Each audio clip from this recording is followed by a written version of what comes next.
Community has been such a big part of giving us feedback, but also then giving us the voice and the platform because they speak about our brand to their friends and family and their community.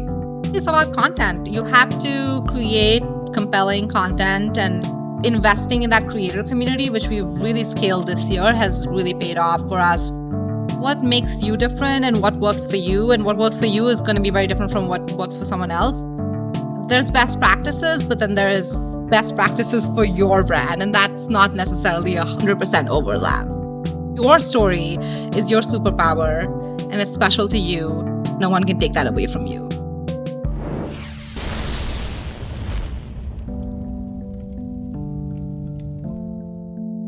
Before we dive in, let's take a minute to talk about what happened this BFCM, because the numbers were massive and they reveal a lot about the state of e-commerce performance right now. Across the Triple Whale platform, brands processed more than 26 million orders and over $2.9 billion in revenue in just one weekend.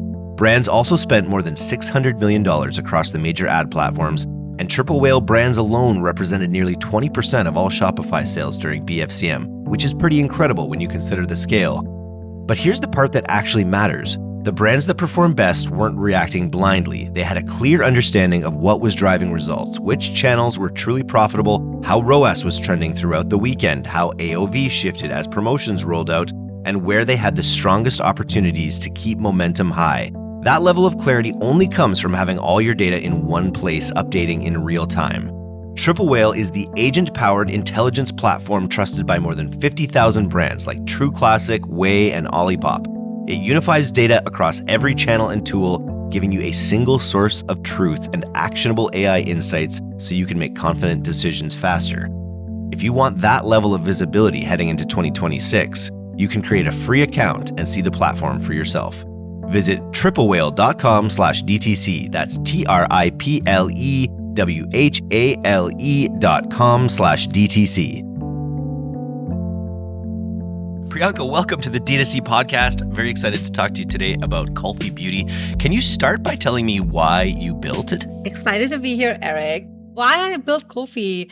Really never thought myself building a beauty brand. Part of that was because I never saw someone who looked like me in beauty. I never felt welcomed. I never felt comfortable using makeup, using color.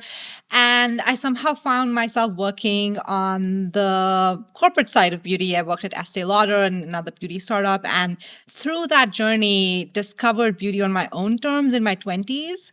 And realize how fun it can be, how expressive it can be. It doesn't have to come with judgment, or it doesn't have to be only for a select few. It's really for everyone. It can be playful, it can be joyful, it can be full of self-expression. And I wanted to create a brand that captured that essence, and also reflected my South Asian heritage. I'm Indian, and I wanted to see brands that had nods to my culture that really had never existed before. And so those were all of the things that I was thinking about all this time I was working in the beauty industry. And finally in 2019, I was like, let me try to do this myself. What was going on with the existing beauty products that weren't working for you? There are two things really. One is what I call like a product gap, and that was colors that look good on undertones, South Asian undertones. We have a lot of olive, warm pink undertones, and the colors in the market never look good. So you walk in the beauty aisle, you put on a lipstick, and it makes you look ashy, or the color doesn't show up on you because it's not pigmented enough. And that was something that a lot of people in my community can really resonate with and have dealt with growing up. And I think it's getting better, but there is still a huge gap in inclusive beauty products that really complemented our skin tones and made you feel like you deserve this just as much as any other girl or person. And so there was this product gap. And then I think what's even more important to me was this emotional gap of feeling included, feeling like you can have fun with this, feeling like you can be part of a beauty routine or a person who's considered beautiful. I think that to me was an even bigger impetus of what was missing in the market, because we've been, since the beginning of time, just kind of been shown a very specific Eurocentric vision of beauty. And I think that's not just a US thing, it's really a global thing where, faces like mine, features like mine weren't really celebrated. And so for me, that's just like a really important part of the mission, is to be able to showcase all of us in that community, in our brand. And talk to me about the opportunity, the South Asian market opportunity. It's something we actually haven't talked a lot about on this podcast, but it's like a massive growing opportunity in the market. Absolutely. I think, just demographically, right? If you think about the global population, there's more than 1 billion South Asian people. And then, of course, a lot of them are in South Asia, in India, in, all the countries, Pakistan, Bangladesh, which, again, these are markets that are growing in exponentially in terms of the beauty industry, because as household income is increasing, discretionary income is increasing, one of the things that ends up happening is that people are spending more on beauty and personal care. And it's one of the fastest growing regions right now in beauty and personal care, overtaking China and, globally, like everyone sort of has their eyes on India and South Asia in general because of the fact that it's so fast growing and such a massive consumer base that is relatively untapped. But then there's also a huge diaspora, me included, in the US, in the UK, in really everywhere around the world, that also has felt so neglected in every aspect of, feeling of representation, whether it's in the beauty aisle, whether it's in the media. And so that's a huge consumer group as well, with purchasing power, that I think, it's more about just us being able to create a space and product for them to feel included and be part of the beauty conversation, hopefully in a different way than they've felt before. So you've got this great background in beauty. You've got this great idea, great opportunity. What were your first moves to kind of put your first product together? And then what did you launch as your first product? First move, I'm not a multitasker. And so I'm not like someone who held on to my job and was working on this on the side, which maybe if you can, I would suggest try to do that. So I went all in. I left my job and I really wanted to understand, is it just a me problem or is it something that more people are feeling? So I went into Facebook groups to try to find people. This was back in 2019 and was like, meet me at a coffee shop. I want to know what's in your beauty bag. Tell me about your beauty routine. A lot of South Asian people. There was a Facebook group in like South Asians in New York or something. And so I met people and people were so helpful. Like it's crazy how much people will help you if you just reach out. And, they met me and they would tell me about like their challenges. And one of the products that came out of the product ideas that came out of that was the first product we launched, which is Kajal. Kajal is a traditional Indian eyeliner or South Asian eyeliner. We used to traditionally make it by burning almonds and mix it with ghee. And at home, you'd use it to line your eyes. And there's a huge cultural practice associated with using kajal to ward off evil eye, which is called nazar. And so it's not even considered a makeup product. It's sort of integral to the culture. And a lot of people in these conversations were telling me, I use my mom's or I bought it here, but I don't really love it. It smudges. And, it had all of these things that they just felt like I don't love the experience of using this product. And that was my aha moment of being like, this would be such a perfect product to launch with because it has that storytelling. It has that emotional resonance. Everyone knows what it is. It's in everyone's makeup bag, but nobody has sort of reimagined it for our generation. So let's do that. And so we launched with Kajal eyeliner as our first product in 5 shades and immediately kind of grew a cult following of that eyeliner and still continues to be one of the products people recognize from us. Go back to the brand for a second. What does Kulfi refer to, or what does Kulfi mean? Kulfi is dessert. It's similar to ice cream, I'd say. Very much something we include in all celebrations. And so kind of going back to this idea of joy and play, the reason I named my brand Kulfi was because I was thinking about the times in my life when I had the most fun and was eating kulfi on a hot summer day, growing up in Delhi with my friends and, just enjoying ice cream from the ice cream truck. Okay, so you've got your eyeliner, and then what was your go-to-market strategy to begin with? I didn't know anything about marketing when I first started the brand. I just had this idea. I had this passion for bringing this to life. through these conversations I was telling you about, I had started to build a community. I know the word community is so overused, but it's really like those personal one-on-one connections with people. Whether it was through these chats I had, we launched a blog because between 2019 and 2021, when I launched the brand, obviously we were all in lockdown, and so I could no longer meet people in coffee shops. But we launched a blog, and the blog was really a lot of up and coming South Asian writers who were Gen Z, had never been able to write about the intersection of culture and beauty in any place. Nobody had kind of given them that platform.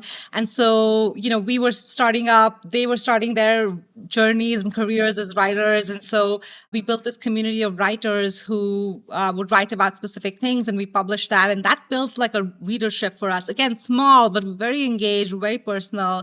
We launched our Instagram. Again, at the beginning, it was like a handful of my friends and family who had been forced to follow us. But eventually it started being people who just organically found us. And I would reach out to them and chat with them on the phone and be like, why did you follow this? What's interesting to you about what we're building? And build those personal connections. So when we launched on day one, we had that organic community. And that was really a true, I would say, go-to-market strategy.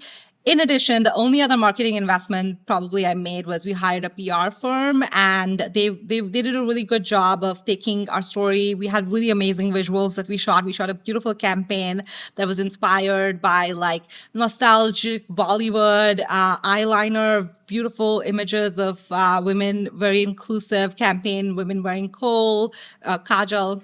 And they took that image, they took our storytelling, and we were able to we were on the front page of Vogue, Allure, all these beauty publications on the day we launched, which was absolutely unseen for a brand with, I would say at that point, maybe $5,000 in the bank account.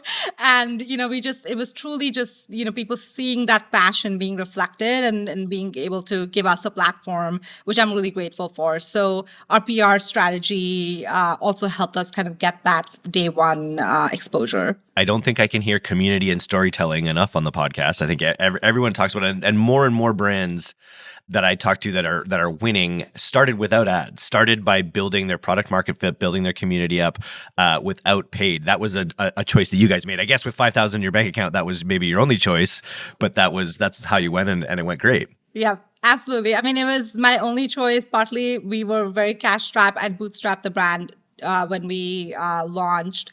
And in addition, to be honest, I didn't know anything about digital marketing and media, which is a far cry from where I am now. I'm like in our Meta accounts and in TikTok and looking at all the metrics, which has been an amazing learning curve for me. But it was part necessity, but really, I think part passion, because for me, it was more about like, I want to bring this to the world. I want people to enjoy it. I want to serve a gap that hasn't been served before. And people really saw that and connected with it. And that's why we have people who, when someone writes on our DMs or in our Instagram, like, I love Kulfi, I just feel so proud, because how many things do you love? How many brands do you love? Exactly. There's not so many brands and people that you love. And for someone to say that, it makes me feel like really like we've built something special. And do you get a lot of feedback from customers that echo your original founding story, like that there wasn't something in the market for them and that this really spoke to them on that level? Absolutely. I've got DMs from people being like, I could never find a concealer shade match, and like, I found it with yours, or I've never seen someone who looked like me, and, I'm excited to be in your campaign. And it's not a one-time thing. It's really part of our DNA. We source, our models that you see on our website from TikTok, from our community. We have an ambassador program of creators, and we will reach out to them and be like, do you want to be, our holiday campaign that just went live on Monday? The 3 models, I know them personally, they've come for our events, and you're like, and now when they see themselves, they then post organically because they're so proud to see themselves on a beauty media campaign. And so that ecosystem is very much like, the community has been such a big part of giving us feedback, but also then giving us the voice and the platform, because they speak about our brand to their friends and family and their community. And they're echoing the story that you created. And then Talk to me about the next big phase of growth via Sephora, because you guys got discovered in a great opportunity with Sephora. Talk about that. Yeah, Sephora, I would say, is definitely a thought leader in the beauty industry because they had an incubator program called Sephora Accelerate, which they still run it every year. And we applied for it even before we had launched. So all I had were like my lab samples, my campaign photography, and my vision, and just this idea of like, I want to do this. And we got selected. There were 8 brands that were in my cohort that were selected. They promised to help us launch at Sephora. So we were able to get like mentorship from their merchandising team. It wasn't like a financial sort of relationship, but really much more about mentorship and helping us really think about how to be ready to launch at Sephora, which is arguably like the dream for every beauty brand.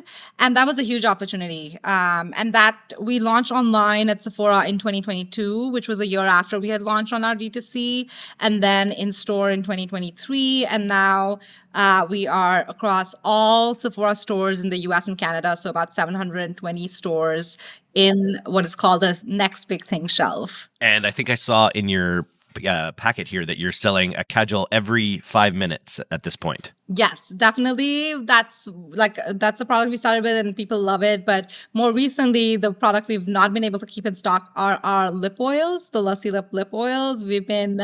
Those have been insanely popular, and I don't even know what the math is, but it's even faster than one every 5 minutes for sure. Talk to me about those early learnings with Sephora. You said they were sort of in those early days, talking to you about what it would be like and how to prepare for a launch on Sephora. What were the key takeaways from that incubation?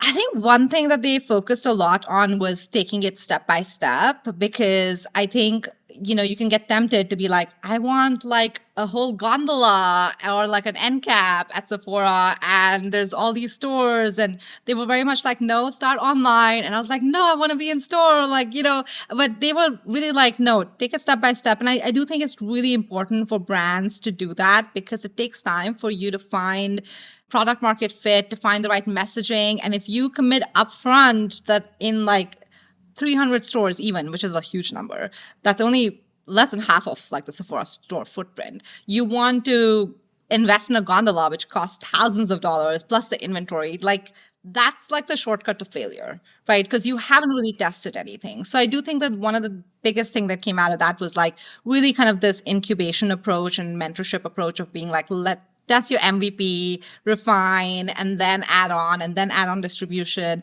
And even now we're only in one shelf, right? And so the upside is unlimited in terms of like going to a second shelf, having our own gondola over the next 3 years. But when we do that, we'll feel more confident and ready to invest, because retail can get very expensive very quickly with return to vendor and testers, damages, etc. And so you want to be like, make sure you're taking it step by step. I would say the second piece is was definitely kind of making sure you have investment, and I don't mean investment in terms of dollars necessarily, though I do think that might help, but also just in terms of knowing that you have people who will help you in different pieces, because a retailer has so many different functions that it's very hard for a single person with like no help to be able to launch. And so I do think that brands may be tempted to be like, I want to go on Sephora like the moment they launch, which I was as well. But speaking from experience, I think there is value in waiting and maybe letting your brand grow a little bit more before you get into retail, because it requires a lot of time and commitment. And honestly, my day used to be like 90% Sephora, because it's such a huge commitment to do when you're just starting out. So I was not just trying to build a brand, but I was also trying to launch at Sephora, which are like two very hard things to do at the same time. So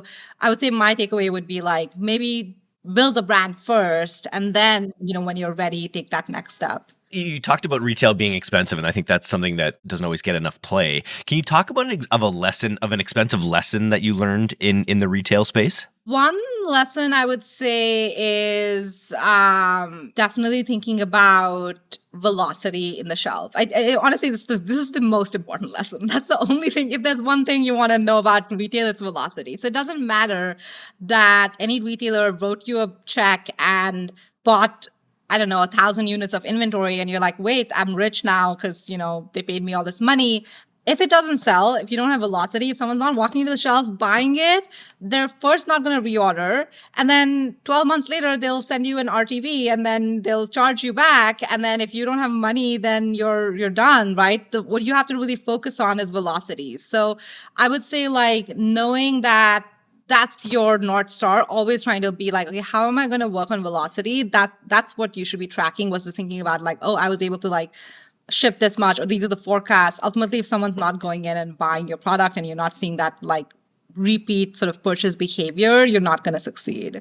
So how did you, I think you did a lot of the work up front, is my guess, by creating such product market fit, addressing a need in the market that maybe wasn't there before. But still, if you're only on one shelf in this massive store, how do you get picked up? How do you get discovered? Was that a combination of your D2C casting a halo on your retail, or how do you account for your retail success and your velocity?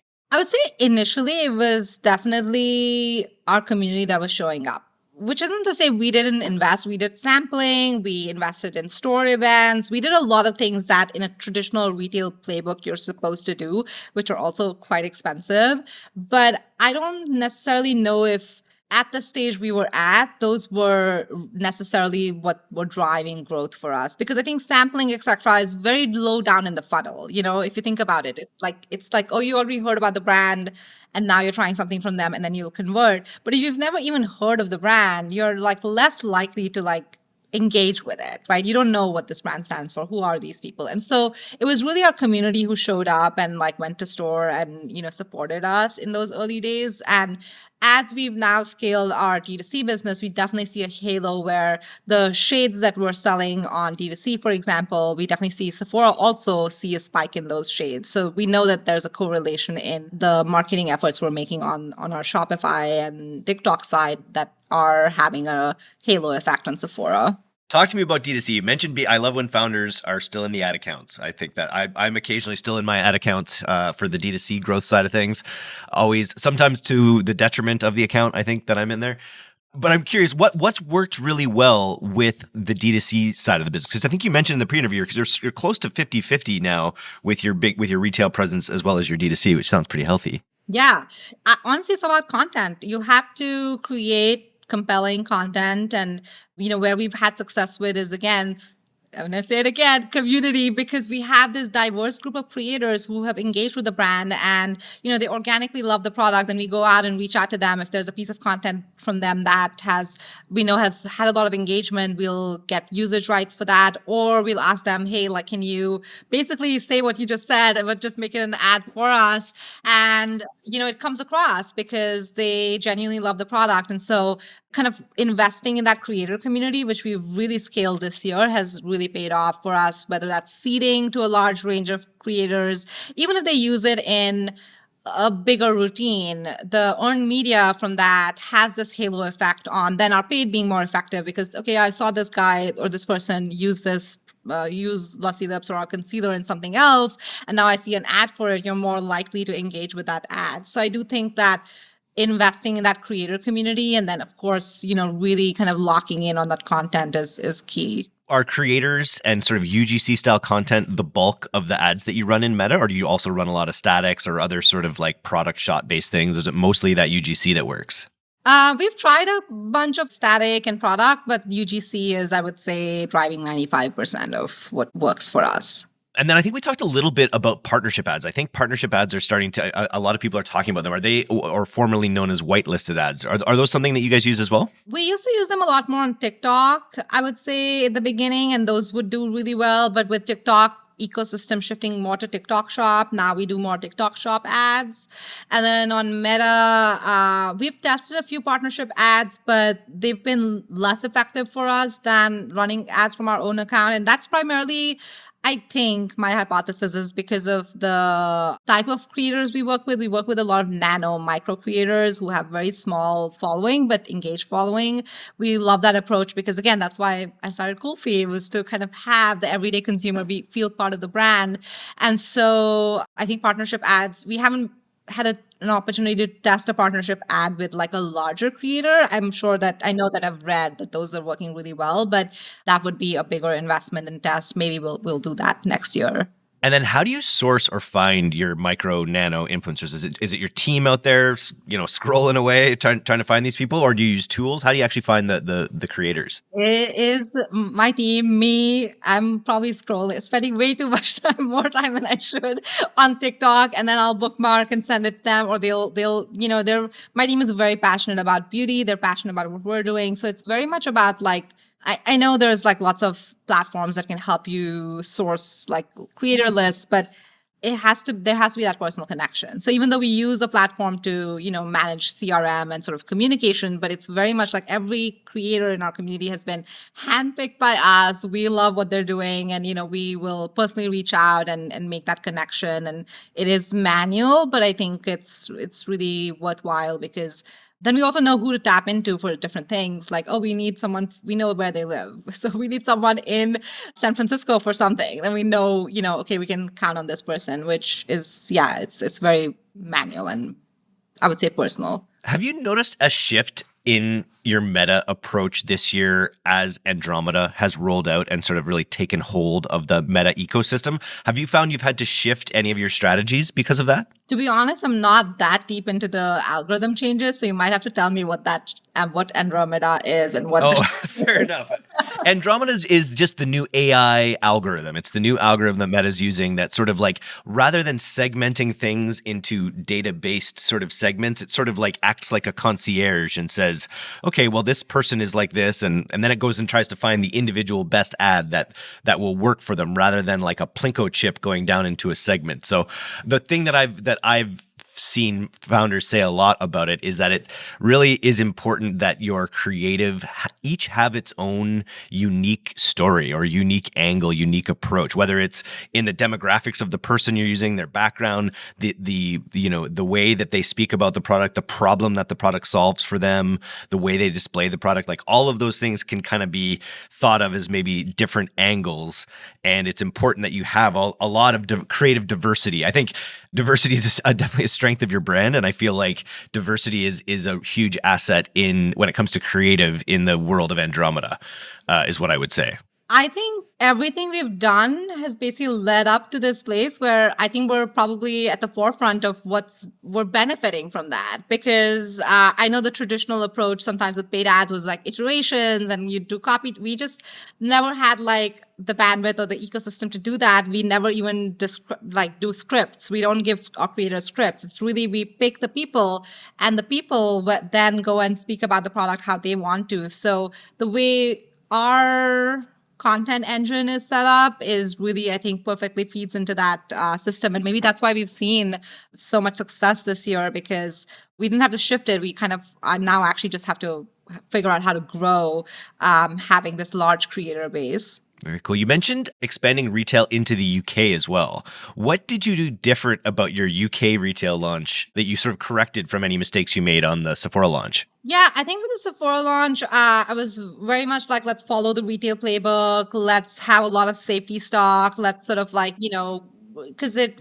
had never done it before. And like, I was following the playbook. But I think you have to go back and think about like what makes you different and what works for you. And what works for you is going to be very different from what works for someone else. So specific example to me is when we launched with Sephora, we did do these big events. We did one in New York, in Dallas, in LA, of course, New York, LA, and Dallas. So we did these big events and we invited influencers, and I think they were great. But I think the most EMV we've generated from an event ever has been when we did a picnic in Central Park, and we just had posted, we were smaller then, we just posted on our Instagram and been like, come meet us, we're hanging out in Central Park. And we did like a cute picnic table that was branded. It was crappy. It was like a $500 event, right? It took us $500 to set up that event. And people just loved coming to meet the team and hanging out with us. And it was a beautiful summer day.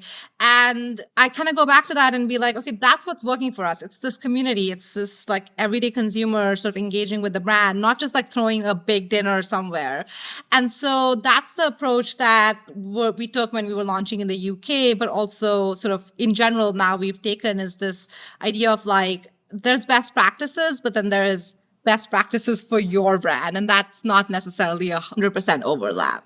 What are you planning for the holidays for Q4 this year? What kind of how do you think about promotion, I guess, both in retail and in the D2C world? I think, a sale, I love being part of a sale. I love shopping sales. So I do think there is a place in a brand's sort of marketing calendar for a sale.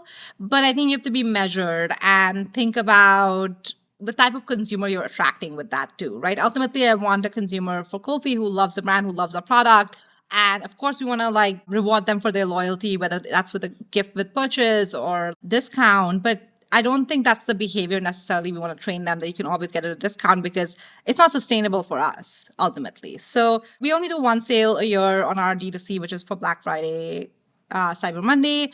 And then we did just launch our holiday shop I mentioned where we're doing bundles. In the bundles, you can get a little bit of a discount, like 10 to 20%, I would say, on different bundles and routines. And we see that people love sort of that curation aspect of the bundles. And of course, like a little bit of value, but we're not like trying to go too deep into discounting because again, I don't think that's necessarily like, it's not sustainable for us, but it's also like not the consumer behavior we want to trade on. You guys have had a lot of success, you're saying, with your product expansion, especially your lip oils, which sound great. What's your sort of guiding principle when it comes to adding products to the brand that kind of keep it with its core mission, but still allow you to expand? We listen to our customers. That's always helpful. But then we also combine it with things we're feeling passionate about. The lip oil specifically actually was a result of the feedback we heard from the customers who bought our lipstick. So we had actually launched a lipstick in 2023, and it's a beautiful satin lipstick, hydrating formula, came in a range of neutral shades. And our customers said, we love how hydrating it is, but it's not long lasting. We want something longer lasting. We love that you have neutral colors, but we want pops of color. All of that feedback was basically how we created the lip oil stain, because actually it's the first in the market, and now we have unfortunately many other copycat products in the market now, but it was the first of its kind lip oil that's also a stain. So it goes on hydrating glossy, but it actually lasts because it's a stain.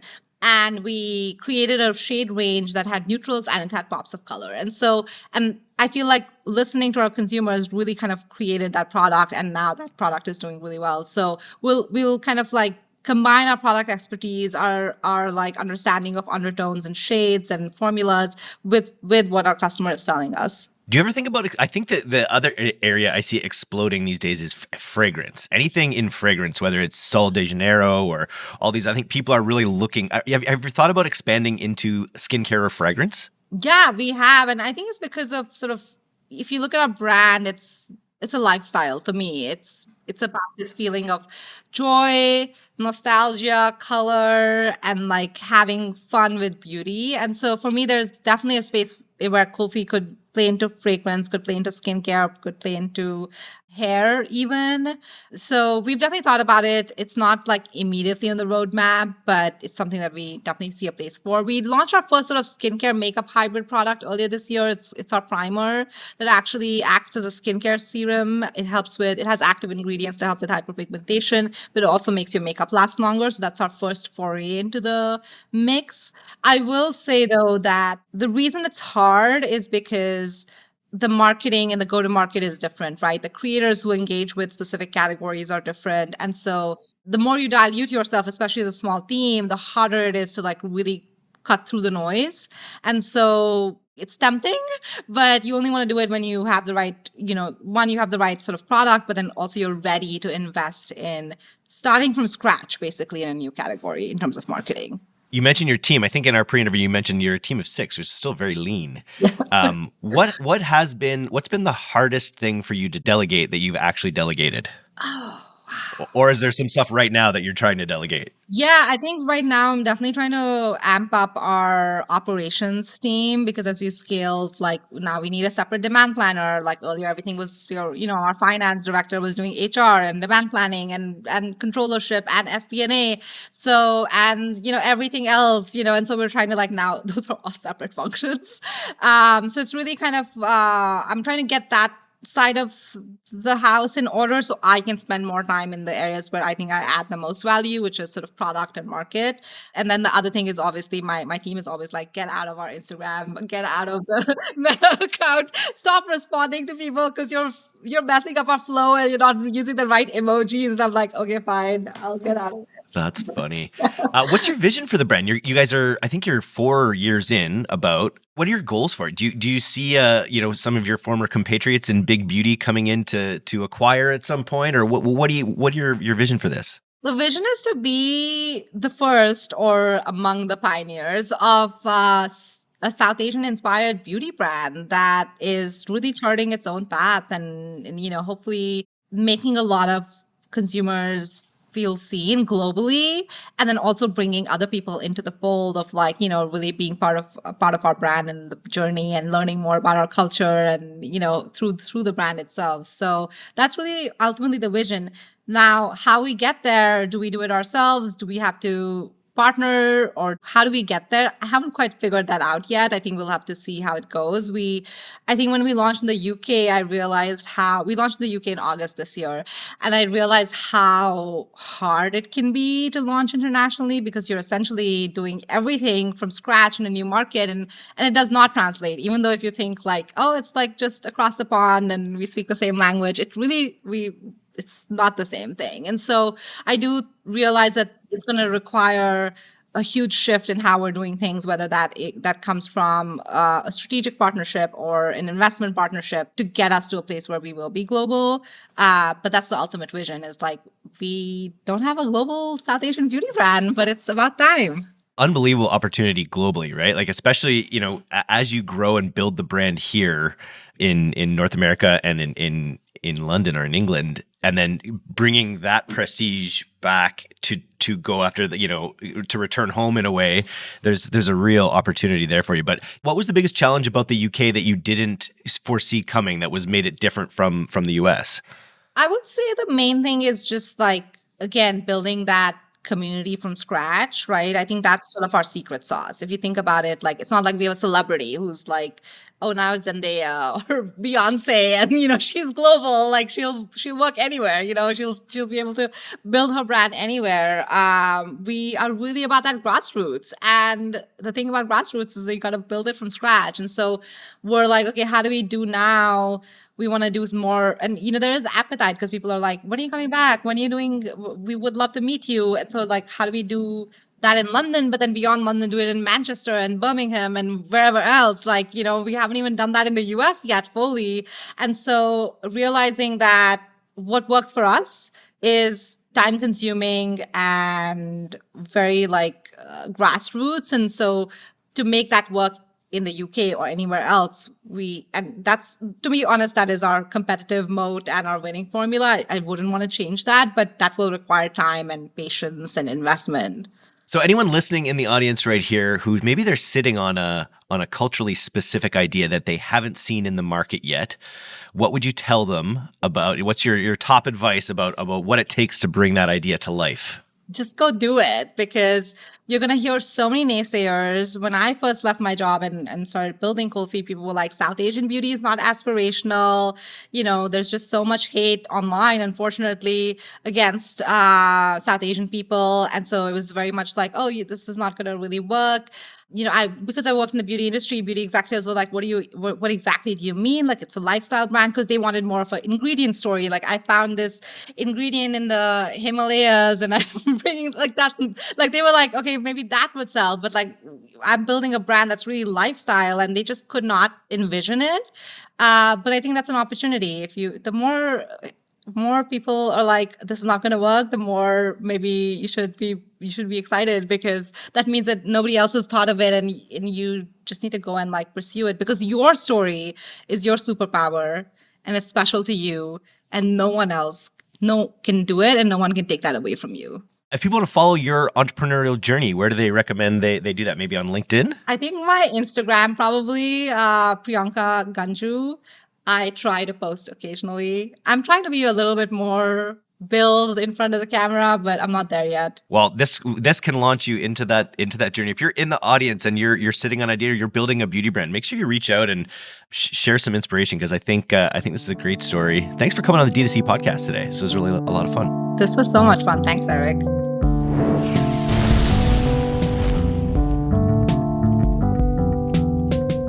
Thanks so much for listening to today's episode.